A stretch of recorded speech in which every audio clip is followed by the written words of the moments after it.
हाय दोस्तों। हेलो। राष्ट्रवाद और साम्राज्यवाद। तो दोस्तों, आप देख रहे हैं इतिहास 10वीं कक्षा का, वो भी हिंदी माध्यम में। दोस्तों, आपका स्वागत है हमारे चैनल संघर्ष द स्ट्रगल पर, और मैं हूं चंद्रशेखर। 10वीं सदी, सॉरी, राष्ट्रवाद और साम्राज्यवाद। अभी हमने देखा कि यूरोप में कैसे राष्ट्रवाद की उत्पत्ति होती है, कैसे एक छोटे छोटे राष्ट्रों का उत्पत्ति होता है। अब देखते हैं कि राष्ट्रवाद और साम्राज्यवाद दोनों एक साथ जुड़ जाता है, और ये क्या नए रूप या फिर नए क्या नई परिस्थितियां लेकर आता है। अब होता यह है कि 19वीं सदी के अंतिम चौथाई तक, 19वीं सदी यानी कि 1800 का जो साल, 1801 से 1899 तक, ये जो 19वीं सदी का अंतिम चौथाई था, यानी कि 1875 के बाद का, 1870 के बाद का, वह आदर्शवादी उदारवादी जनतांत्रिक स्वभाव नहीं रहा जो सदी के प्रथम भाग में था। यानी कि अब राष्ट्रवाद जो था एक अलग रूप में सामने हुआ ये, क्योंकि जैसे आपने देखा कि एक फ्रांस, जर्मनी, इटली, रसिया जैसे जो अलग अलग राष्ट्र का जन्म हुआ, एक अलग एक राष्ट्र के रूप में मजबूत हुए, संगठित हुए। तो ये एक दूसरे के ऊपर हावी होते चले गए, और एक दूसरे पर हावी होने के लिए इन्होंने एक दूसरे के इलाकों पर कब्जा करना शुरू किया, और अपनी निजी जरूर अपने राष्ट्र की ज़रूरतों को सर्वोपरि रखा, और इसके लिए वो सामने वाले का एक दूसरे राष्ट्र किसी भी हद तक नुकसान पहुंचाने के लिए तैयार थे। तब हुआ, अब आप देख सकते हैं कि अब ये जो था, अब राष्ट्रवाद सीमित लक्ष्य वाला एक संकीर्ण सिद्धांत बन गया।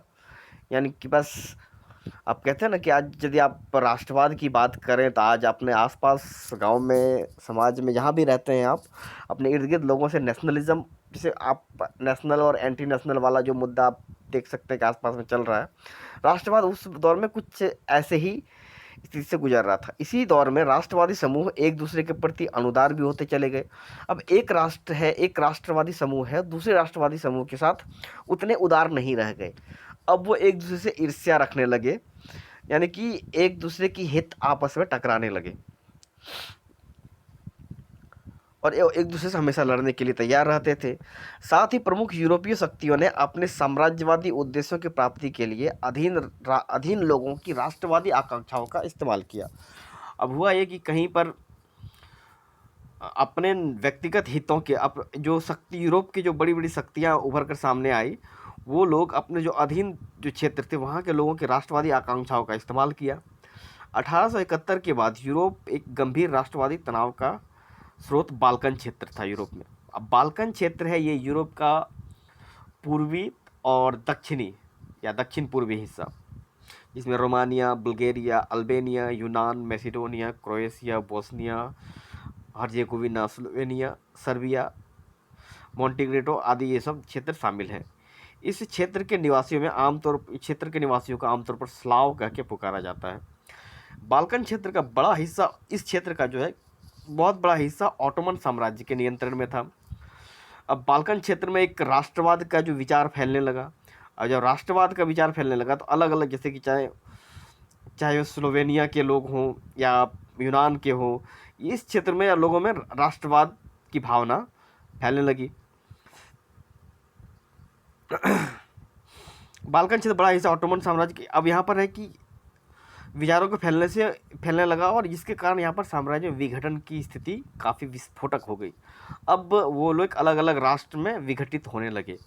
19वीं सदी में, अब शुरुआत में 19वीं सदी में ऑटोमन साम्राज्य जो था, जो कि हालांकि एक मुस्लिम शासक थे, और वहाँ के लिए ये बाहरी थे, तो उन्होंने यहाँ के आधुनिकीकरण और आंतरिक सुधारों के जरिए मजबूत बनाना चाहा, किंतु इसमें बहुत ही कम सफलता मिली। उन्होंने चाहा कि इसको डैमेज कंट्रोल करने की कोशिश की, लेकिन उन्हें कोई सफलता, बहुत ज़्यादा सफलता नहीं मिली।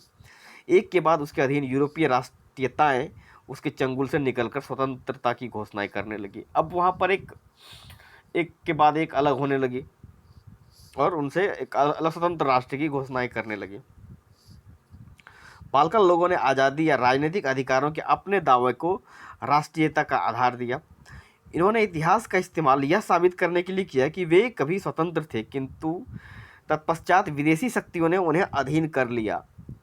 बिल्कुल आज जैसी स्थिति, जैसे आज हमारे भारत में भी आप देखेंगे तो राष्ट्रवाद की यदि बात करें तो राष्ट्रवाद का इस्तेमाल या फिर अपने इतिहास का इस्तेमाल ये साबित करने, अपने आप को श्रेष्ठ साबित करने के लिए ही किया जाता, और ज़्यादा कुछ नहीं। आपको इतिहास ऐसे बताया जाएगा जैसे कि हम पूरी दुनिया में सर्वश्रेष्ठ थे, लेकिन सब जब सर्वश्रेष्ठ थे तो फिर हम दूसरा का अधीन क्यों हुए, तो उनके पास कोई जवाब नहीं होता। उन्होंने इतिहास का इस्तेमाल यही साबित करने के लिए किया कि वे स्वतंत्र थे, किंतु तत्पश्चात विदेशी शक्तियों ने उन्हें अधीन कर लिया। अतः बाल्कन क्षेत्र के विद्रोही राष्ट्रीय समूहों ने अपने संघर्षों को लंबे समय में खोई आज़ादी को वापस लाने के प्रयासों के रूप में देखा। अब यहाँ जो है राष्ट्रीय समूह जो है और बाल्कन क्षेत्र में जो विद्रोही थे, सब अलग छोटे जिन देशों के बारे में हमने अभी बात किया, उनके विद्रोही जो थे, कोई भी आज़ादी को वापस लाने के स्वरूप में देखा। जैसे जैसे विभिन्न स्लाव राष्ट्रीय समूहों ने अपनी पहचान और स्वतंत्रता की परिभाषा तय करने की कोशिश की, बाल्कन क्षेत्र जो है गहरे टकराव का क्षेत्र बन गया। बाल्कन राज्य एक दूसरे से भारी ईर्ष्या, अब वहाँ पर था, यदि स्लाव हैं या फिर मैसिडोनियाई हैं या फिर जो भी आसपास के जैसे आप यहाँ देख सकते हैं, यदि मैसिडोनियाई हैं, क्रोएशियाई है, या फिर यूनानी है, अल्बेनियाई है, या बल्गेरियन है, ये सब एक दूसरे से काफ़ी ईर्ष्या रखते थे, क्योंकि इनमें बहुत ज़्यादा अंतर नहीं था। बस या तो भाषाई अंतर था या फिर कुछ बहुत छोटी छोटी अंतर थे इनमें। और एक राज्य जो है अपने से ज़्यादा इलाका हथियाने की उम्मीद रखता था, क्योंकि एक राज्य तभी ज़्यादा शक्तिशाली हो पाएगा जब उसके पास अधिक से अधिक संसाधन होंगे, और अधिक संसाधनों का मतलब था अधिक बड़े क्षेत्र पर कब्जा। परिस्थितियां और अधिक जटिल हो गई, क्योंकि बाल्कन क्षेत्र में जो बड़ी शक्तियां थी उनमें प्रतिस्पर्धा होने लगी। अब वहाँ अलग अलग राष्ट्रों को बाहरी शक्तियों का समर्थन मिलने लगा। इस समय यूरोपीय शक्तियों के बीच व्यापार और उपनिवेशों के साथ साथ नौसैनिक और सैन्य ताकत के लिए गहरी प्रतिस्पर्धा थी। जिस तरह बाल्कन समस्या आगे बढ़ी, उसमें यह प्रतिस्पर्धाएं खुलकर सामने आई। रूस, जर्मनी, इंग्लैंड, ऑस्ट्रिया, हंगरी की हर ताकत बाल्कन पर अपनी शक्तियों की पकड़ को कमज़ोर करके क्षेत्र में अपने प्रभाव को बढ़ाना चाहती थी। अब इस क्षेत्र में जो ऑटोमन साम्राज्य की शक्तियों को कमज़ोर करना चाह रही थी, और वहाँ पर जो है अपने छोटे राज्यों पर अपनी शक्ति को मजबूत करना चाह रही थी। इससे इस इलाके में कई युद्ध हुए, और अंततः क्या हुआ, जो फर्स्ट वर्ल्ड वॉर हुआ 1914 से 1919 तक, वो एक बाल्कन युद्धों का ही परिणाम था, जो कि आगे चलकर ये फर्स्ट वर्ल्ड वॉर का रूप लिया। चलिए अब आगे जब हम लोग पढ़ेंगे वर्ल्ड वॉर के बारे में, शायद इसमें है आपकी बुक में, उसमें आगे हम देखेंगे इसको। अब होता यह है कि साम्राज्यवाद से जुड़कर जो राष्ट्रवाद है 1914 में यूरोप को एक महाविपदा की ओर ले गया। लेकिन इस विश्व के अनेक देशों में, जिनका 19वीं सदी में यूरोपीय शक्तियों ने औपनिवेशीकरण किया था, साम्राज्यवादी प्रभुत्व का विरोध करने लगे। अब इस राष्ट्रवाद का क्या हुआ, इस राष्ट्रवादी विचार सिर्फ यूरोप ही नहीं, दुनिया के तमाम देशों में, जिसको तीसरी दुनिया कहते हैं, यूरोप और अमेरिका के अमेरिकी देशों में पहुंचा, और वहां पर भी ये एक स्वतंत्रता की मांग आने लगा। 19वीं सदी से यूरोपीय शक्तियों का औपनिवेशीकरण किया था, साम्राज्यवादी प्रभुत्व का विरोध होने लगा। अब साम्राज्यवादी शक्तियों का विरोध होने लगा था यहाँ पर। इस तरफ जो साम्राज्य विरोधी आंदोलन विकसित हुए, इस अर्थ में राष्ट्रवादी थे कि वे सभी स्वतंत्र राष्ट्र राज्य का निर्माण करने के लिए संघर्ष कर रहे थे। इवन कि भारत में भी आप देख सकते हैं कि 1914 प्रथम विश्व युद्ध के आसपास भारत में राजनीति की स्थिति क्या थी, किस प्रकार थी, चलिए इस पर भी आगे बात करेंगे। वे सभी एक सामूहिक राष्ट्रीय एकता की भावना से प्रेरित थे, जो साम्राज्यवाद विरोध की प्रक्रिया में उभरी। राष्ट्रवाद के यूरोपीय विचार कहीं और नहीं दोहराए गए, क्योंकि यूरोप का जो राष्ट्रवाद था, यूरोपीय राष्ट्रवाद एक खास काफ़ी संकीर्ण राष्ट्रवाद जिसको कह सकते हैं, वो एक खास समूह, जातीय या भाषाई समूह था, जो उसने एक अलग अलग राष्ट्र का निर्माण किया। और आगे देखें तो एक अलग अलग नए तरह का राष्ट्र का या फिर राष्ट्रों का या फिर नए राष्ट्र राज्यों का उत्पत्ति हुआ। राष्ट्रवाद के यूरोपीय विचार कहीं नहीं दोहराए गए, क्योंकि हर जगह लोगों ने अपनी तरह का विशिष्ट राष्ट्रवाद विकसित किया, मगर यह विचार कि समाजों को राष्ट्र राज्यों में गठित किया जाना चाहिए अब स्वाभाविक और सार्वभौम मान लिया गया।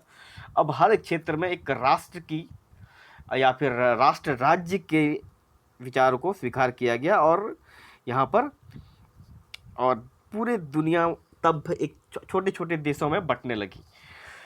तो दोस्तों ये था हमारा राष्ट्रवाद और साम्राज्यवाद का एक, ये समझ लीजिए कि जब राष्ट्रवाद अपनी सीमा से बाहर निकल जाए, अपनी भौगोलिक सीमा से बाहर निकलने लगी, तो उसने साम्राज्यवाद का रूप ले लिया।